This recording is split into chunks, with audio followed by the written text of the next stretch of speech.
Class 8th chapter number 1 ecology.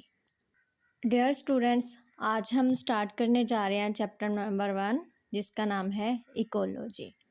सबसे पहले हम पढ़ते हैं इकोलॉजी है क्या। इकोलॉजी दो अल्फाज का मजमुआ है, 2 लेटर्स का कम्बिनेशन है। First one is eco. Eco means environment. Environment क्या है? किसी भी ऑर्गेनिज्म की सराउंडिंग्स में लिविंग थिंग्स और नॉन लिविंग थिंग्स उसका इन्वायरमेंट कहलाती हैं। किसी भी जानदार के इर्द गिर्द मौजूद जानदार अशिया और बेजान अशिया उसका माहौल कहलाती हैं। दूसरा लफ्ज़ है, सेकंड वर्ड है logy. Logy means study. Ecology से मुराद है किसी भी ऑर्गेनिज्म का उसके माहौल के साथ ताल्लुक़। इकोलॉजी हमें बताती है जानदारों का अपने माहौल और दीगर जानदारों के साथ ताल्लुकात।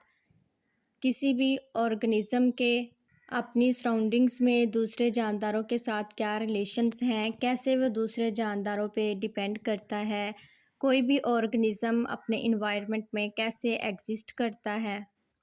चैप्टर स्टार्ट करने से पहले 3 क्वेश्चन दिए गए हैं। सबसे पहला क्वेश्चन है, why the temperature of the earth is increasing day by day. ज़मीन का दर्जा हरारत रोज़ ब रोज़ बढ़ क्यों रहा है। फॉर एग्ज़ाम्पल हमारा पाकिस्तान है, यहाँ पे गर्मी की शिद्दत में इजाफ़ा हो रहा है। इसकी क्या वजूहात हैं? ज़मीन का दर्जा हरारत क्यों बढ़ रहा है? इसकी बहुत सारी वजूहात हैं। सबसे मेन जो वजह है, मेन रीज़न है, वो है ह्यूमन एक्टिविटीज़, इंसानी सरगर्मियाँ। इंसान की खुद साख्ता सरगर्मियाँ ऐसी हैं जिनकी वजह से ज़मीन का दर्जा हरारत बढ़ रहा है। जैसा कि फॉसिल फ्यूल्स हैं, उनको इंडस्ट्रीज़ में बड़े पैमाने पे जलाया जाता है, जिनसे कार्बन डाइऑक्साइड गैस रिलीज़ होती है जो दर्जा हरारत के बढ़ने की वजह है। इसके अलावा ग्रीन हाउस गैसेस हैं, जैसे कि मीथेन है, कार्बन है, ये भी टेम्परेचर इंक्रीज़ करने के रीज़न हैं। दूसरा सवाल है, सेकंड क्वेश्चन है, how does the balance of an ecosystem disturb. किसी भी इकोसिस्टम का निज़ाम कैसे बिगड़ता है, किसी भी इकोसिस्टम का बैलेंस डिस्टर्ब कैसे होता है। इकोसिस्टम क्या है? इकोसिस्टम एक निज़ाम ज़िंदगी है जो किसी भी माहौल में जानदार और बेजान अशिया मिलके बनाती हैं एक दूसरे के साथ ताल्लुकात से। वो निज़ाम बिगड़ता कैसे है? इकोसिस्टम का तवाज़न डिस्टर्ब हो सकता है जानदारों के मस्कन के तबाह होने की वजह से, नेचुरल डिज़ास्टर की वजह से, कुदरती आफ़ात जैसे कि सैलाब आते हैं, ज़लज़ले आते हैं, बहुत सारे जानदारों की डेथ हो जाती है, उनके घर तबाह हो जाते हैं, जिसकी वजह से इकोसिस्टम में तवाज़न नहीं रहता। या नकल मकानी की वजह से कुछ जानदार एक जगह से दूसरी जगह पे चले जाते हैं। Third question is, what are the solutions of environmental problems. माहौलियाती मसाइल के हल क्या हैं? माहौलियाती मसाइल के हल बयान करने के लिए सबसे पहले हम देखेंगे हमें कौन सी इन्वायरमेंटल प्रॉब्लम का सामना है, हमें अपने इन्वायरमेंट में कौन से प्रॉब्लम से सामना करना पड़ रहा है। उसके बाद फिर हम देखेंगे कि ये प्रॉब्लम किस तरह से हमारी सोसाइटी पे, हमारे इन्वायरमेंट पे कैसे असरअंदाज हो रहा है, फिर उसका हम हल तलाश करेंगे।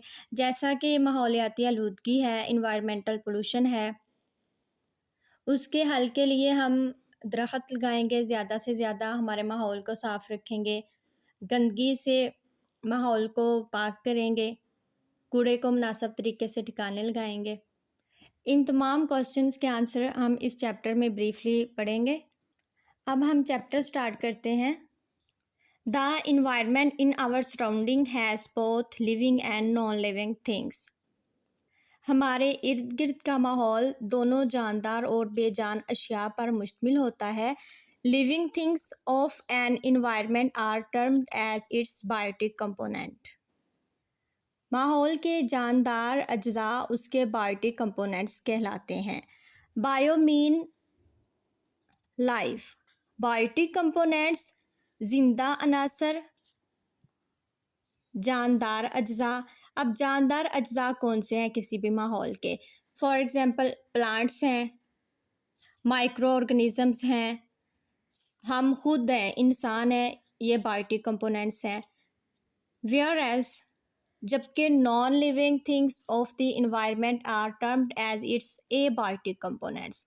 जबकि माहौल के बेजान अज्जा एबायोटिक कंपोनेंट्स कहलाते हैं। बायोटिक के साथ लगा है I mean no, I mean no, biotic life, no life के यहाँ पे बेजान अज्जा हैं, बेजान चीज़ें हैं, वो माहौल की एबायोटिक कंपोनेंट्स कहलाते हैं। अब बेजान चीज़ें हमारे इन्वायरमेंट में कौन कौन सी हैं? सनलाइट है, सूरज की रोशनी, ये बेजान है। वाटर है, एयर है, सॉइल है, हवा, पानी, मिट्टी, दर्जा हरारत, ये तमाम अज्जा हमारे माहौल के एबायोटिक कंपोनेंट्स हैं। Biotic and abiotic components of an environment are interrelated। माहौल के बायोटिक और एबायोटिक कंपोनेंट्स आपस में इंटरलेटेड होते हैं, इनका बाहमी ताल्लुक होता है। The study of relationship between the biotic and abiotic components. Biotic और एबायोटिक कंपोनेंट्स के दरमियान ताल्लुक का मुतालिया ऑफ एन इन्वायरमेंट, किसी भी माहौल के, इस काल इकोलॉजी कहलाता है। ये इकोलॉजी की डेफिनेशन है the study of relationship between the biotic and abiotic components of an environment is called ecology. माहौल के बायोटिक और एबायोटिक अज्जा के दरमियान ताल्लुक को, उस ताल्लुक के मताले को इकोलॉजी कहते हैं।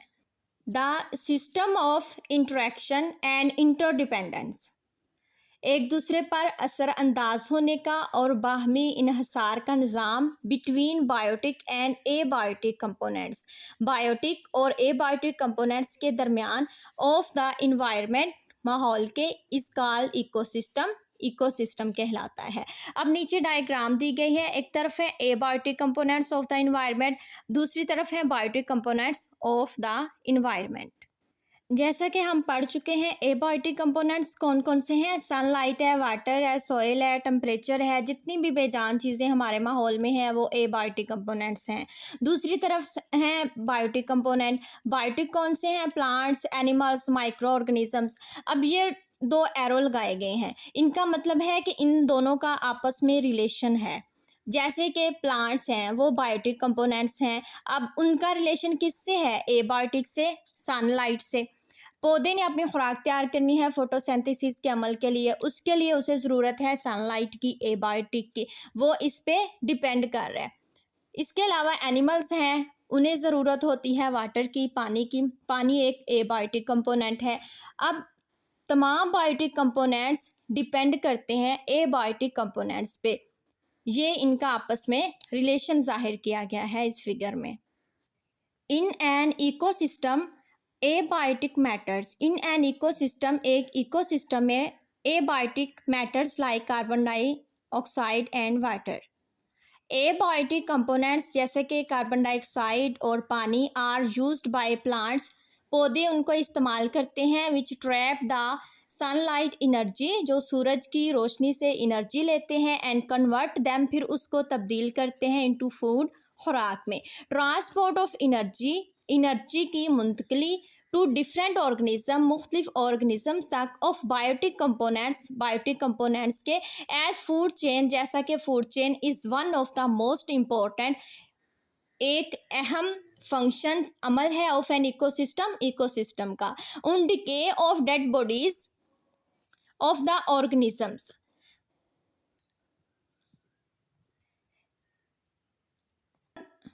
ऑर्गेनिजम्स के डेड बॉडीज के गलने सड़ने के अमल से एबायोटिक मैटर्स, जानदार मादा fixed in biotic component, are released back into abiotic component. Organisms की डेड बॉडीज़ के गलने सड़ने से एबायोटिक मैटर फिक्स हो जाता है बायोटिक कंपोनेंट्स में और दोबारा से रिलीज़ हो जाता है एबायोटिक कंपोनेंट में। In this way an ecosystem facilitate, इस तरह से इकोसिस्टम मुहैया करता है सहूलत, the transport of different materials, मुख्तलिफ मवाद की transport, in cyclic way, cyclic तरीके में, and maintains the natural balance, और कुदरती तवाज़ुन बरकरार रखता है। नेक्स्ट हमारा मेन टॉपिक स्टार्ट हो रहा है कार्बन एंड ऑक्सीजन साइकिल। सबसे पहले हम इस फिगर को देखते हैं। डीकम्पोजिशन क्या है? मुर्दा जानदारों और दरख्तों के गलने सड़ने का अमल। जब डीकम्पोजिशन का अमल होता है, इससे कार्बन डाइऑक्साइड रिलीज़ होती है, हमारे एटमॉस्फेयर में जाती है।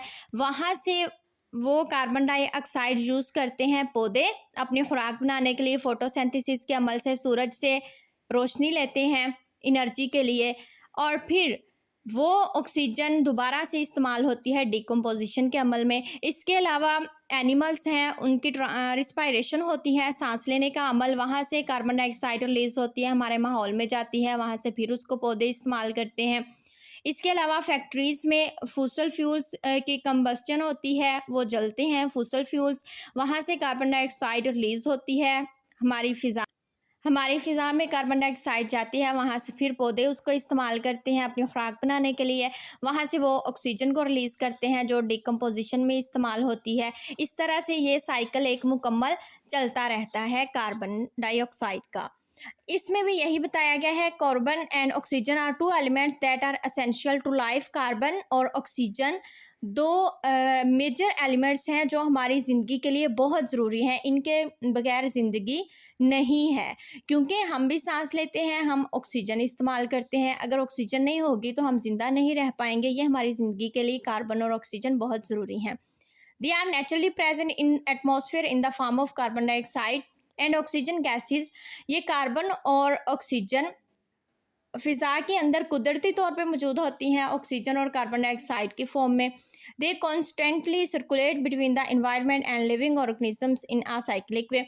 ये मुसलसल हमारे माहौल और ज़िंदा जानदारों में एक साइक्लिक वे में मुसलसल सर्कुलेट करती हैं। When plants prepare food in photosynthesis, जब पौधे फोटोसिंथेसिस में खुराक तैयार करते हैं, दे टेक इन कार्बन, वो कार्बन को लेते हैं फ्रॉम द एटमॉस्फेयर, माहौल से, इन the form of carbon dioxide की सूरत में।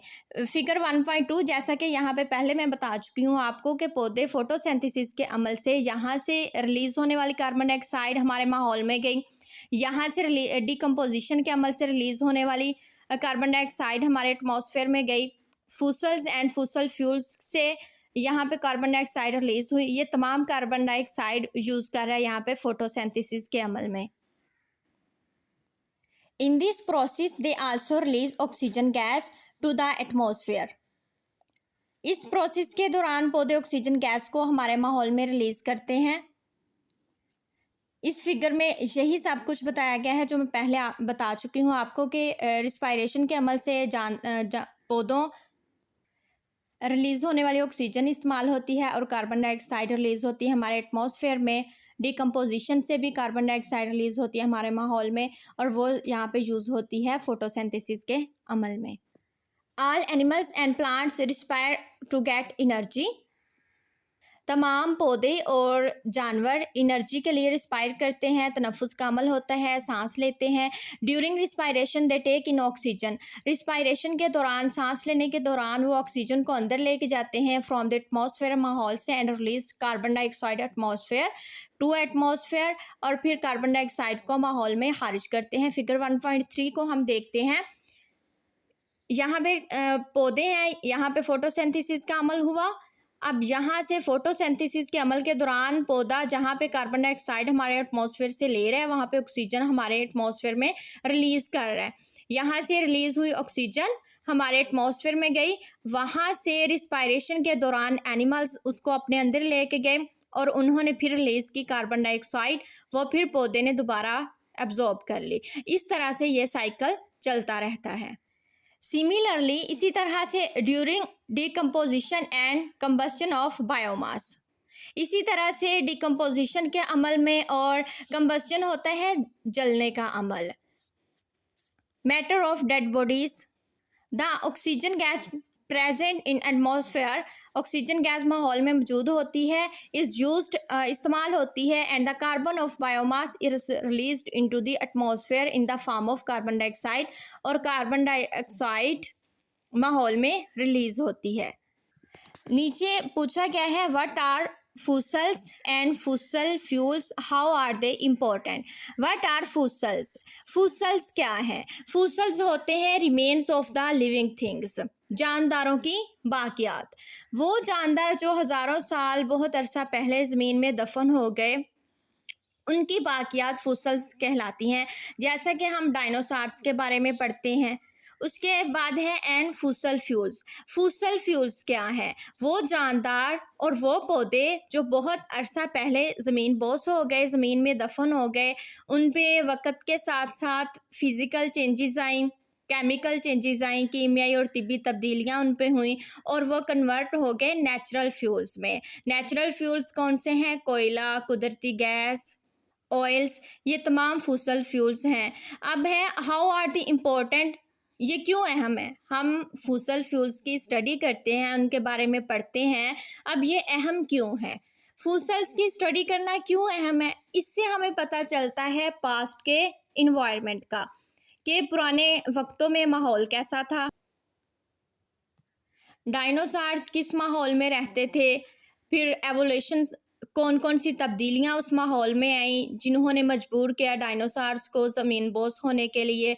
या जैसे इंसानों के बारे में हम पढ़ते हैं कि इंसान पहले जंगलात में रहा करता था, इंसान का घर नहीं था, उसे पहनने ओढ़ने का सलीका नहीं था। फिर वक़्त के साथ साथ इंसान ने इजादात की, तब्दीलियाँ आई और अब एक मुहज़्ज़म माशरे में इंसान रह रहा है।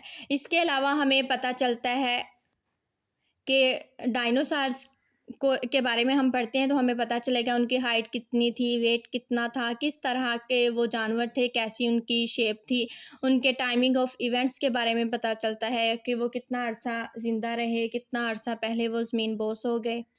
अब फॉसिल फ्यूल्स, इनके पढ़ने से हमें क्या हासिल होता है, इनकी स्टडी कैसे इम्पोर्टेंट है, तो इनके बारे में हम पढ़ते हैं, फिर इनको हम यूज़ करते हैं। नेचुरल गैस है, इसको हम जलाने के लिए इस्तेमाल करते हैं। ऑयल है, जैसे पेट्रोल है, डीज़ल है, इसको फिर हम अपनी ज़िंदगी को आसान बनाने के लिए इस्तेमाल करते हैं। अब नेक्स्ट टॉपिक हमारा energy flow in the ecosystem, ये इंशाल्लाह हम अगली वीडियो में पढ़ेंगे।